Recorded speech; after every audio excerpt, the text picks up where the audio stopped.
you have the same duty of care whether you're on site or off site.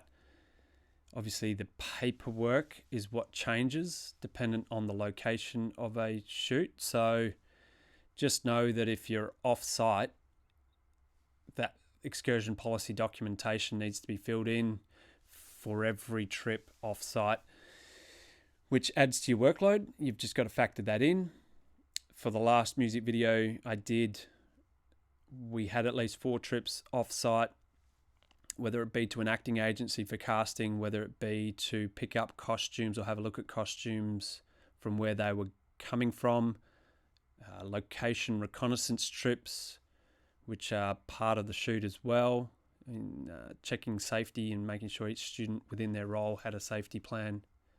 And then the filming itself, all of that required excursion policy documents individualized to each trip. So this year for me, that included 4 excursion policies in 2 weeks. The eye was well and truly twitching by the end of that, but it meant that we could get offsite as much as we did, and we can shoot a high quality product with industry people involved to an industry standard.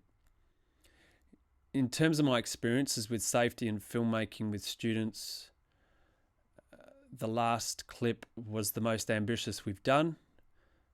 In terms of safety, coming off the back of COVID, we had to push that shoot to term 3. It was originally planned for early term 2. Obviously that wasn't going to happen. We had open fires to plan around. We had graves that were dug. We had low-lying branches on 100-year-old plus trees that we didn't want to touch. All of which we needed to do a safety plan around. So the way that I dealt with that in this particular instance was to get an industry expert to come and help with particularly the first assistant director role, or that person that's assisting the director, and able to work with the students, particularly on the location reconnaissance trip, to know what to look for safety, to know what we needed to do to make the location safe for our shoot. It was across 2 nights, which again, obviously lack of light. When did we want to get out there and start setting up, and also what were we going to do to make sure our 10 actors could make their way to and from set safely. Things like the open fire needed to be managed. So we talked about that and who was in charge, and having that adult on set as well as the students well and truly planned for that safety aspect really, really helped. So if you can, even if that's a volunteer, someone that's maybe up to spec with their OSH or their work health safety, that can be a really valuable addition to any shoot, I think. Having been in the industry a while now and going to certain seminars that were all about safety on set with weapons, using cars on roads, filming within cars, putting cameras on cars externally, there is a whole raft of safety measures that need to be in place for any of that to happen lawfully, that is. For example, any filming within a vehicle or a camera outside of a vehicle, by the letter of the law, there should be road closures that happen. There should be car trailers that are either happening because of blocking of vision of drivers, particularly if you're shooting with a camera in the rear of a vehicle or in a passenger seat. There's rules around that. So, the question becomes: is filming within a vehicle essential for the clip or for the shoot? For example, does that scene need to take place in a moving vehicle? And a great producer friend of mine asked exactly the same question. It could save you time and money and a world of headaches. Can the scene take place in a car park before the road trip occurs or before the car starts moving? Can you do simulated travel? Can you do green screen or some form of monitor outside of a window so it looks like the landscape's passing? These are all good things to learn how to do or have a crack at, and it saves you time and energy. You're not having to get roads closed, permits for those things, industry experts in. It's just beyond most of us. So the question becomes, narratively speaking, is it essential that car is moving? And if it's not, put them in a car, sure, but have it stationary. You can shoot around the vehicle, within the vehicle, and it doesn't need to be moving, and it will save you a world of headaches.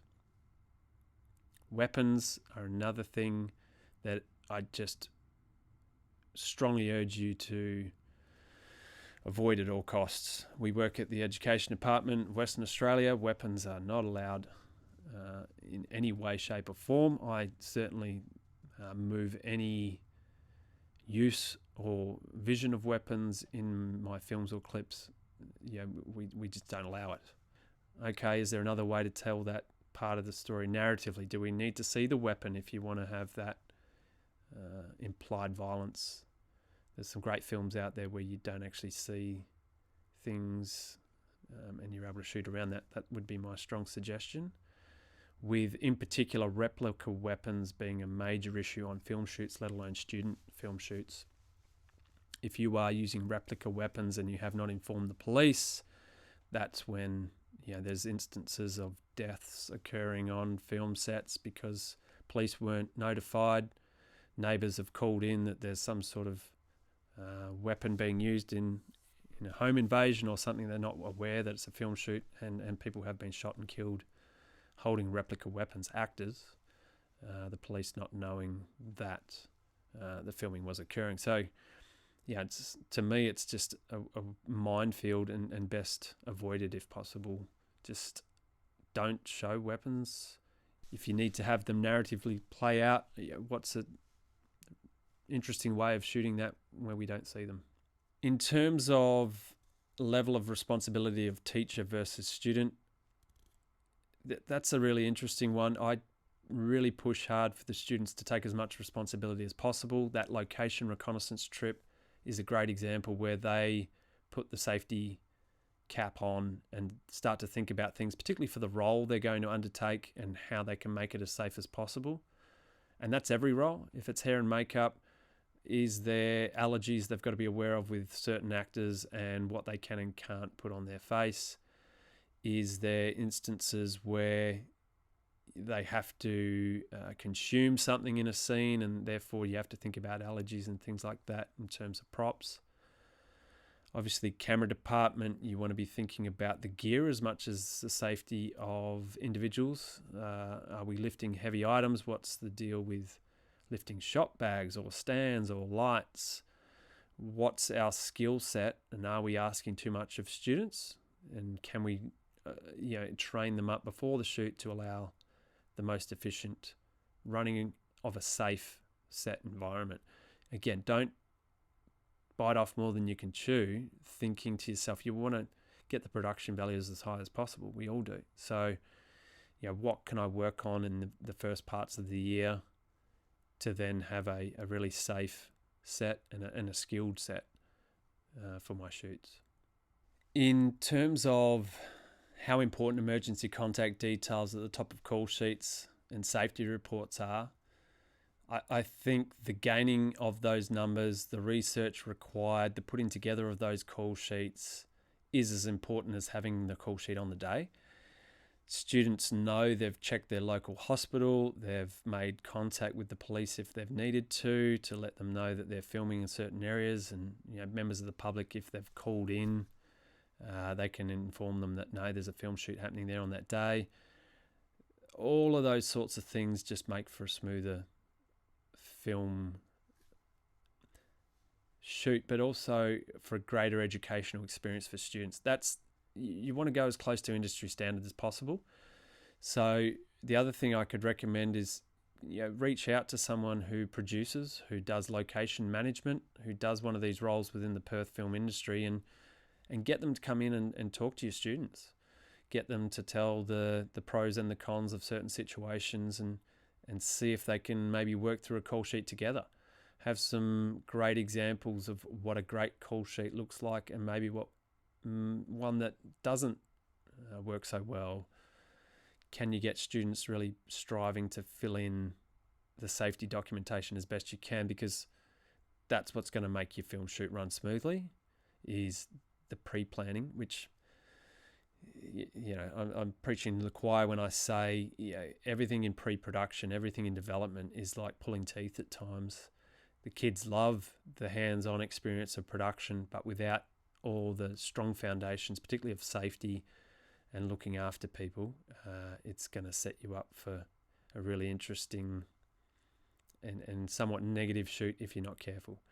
If they're doing a documentary, then they may need to go off and do some shooting on their own, but they need to check with me first what they're doing to make sure they're not overextending, they're not putting themselves or any members of the public at risk, because we haven't even talked about insurance yet. So risk cover being the Department of Education insurance provider. If you're outside hours, what are your in terms of public liability, what's your cover? If you're shooting on a Saturday as opposed to a weekday, what's your cover? If you're doing night shoots on the weekend, what's your cover? Based on it being a school-based experience, and are you covered insurance-wise? The last thing you want is something to happen to some students or a member of the public because of students shooting something and you're not covered, because that will come back and bite you in the backside big time. The other thing I suggest, if you're not already, think about taking on maybe an OSH role within the school. I certainly have benefited from becoming the OSH rep at school. I've gone off and done the 5-day training in OSH rep, which has just changed again. So we've gone national with our alignment with work health and safety. All of that knowledge around work health and safety, considering you will cover it in every certificate course, I think is essential. And I just think you're doing yourself a massive favor if you do some training in that area.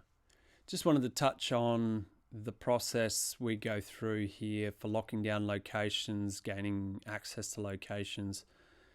We work through community links. So, talking to school staff, parents, students, putting the call out for what we're after, particularly putting visual references together and explaining what the idea and synopsis of the idea is, and seeing if anyone had any ideas, both on staff, but outside into the community.